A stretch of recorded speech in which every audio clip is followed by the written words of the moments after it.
Sawubona ngingu-Dkt. Rangareddy, udokotela wenhliziyo ongenelelayo e-Apollo Hospitals, Jubilee Hills, Hyderabad.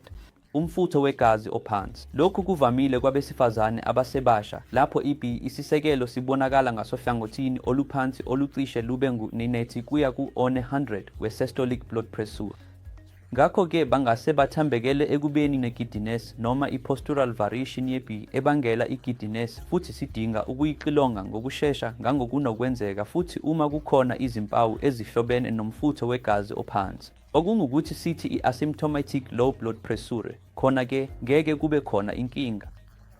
Kodwa sidinga ukujwayela ngokwemvelo ukulungisa ingcindezi yegazi yethu ngokwandisa ukudla usawoti, ukuphuza amanzi amaningi, nokusebenzisa amasokisi akhethekile noma izicathulo uma uhamba ibanga elide ukuze ingcindezi yegazi yakho ijwayelekile.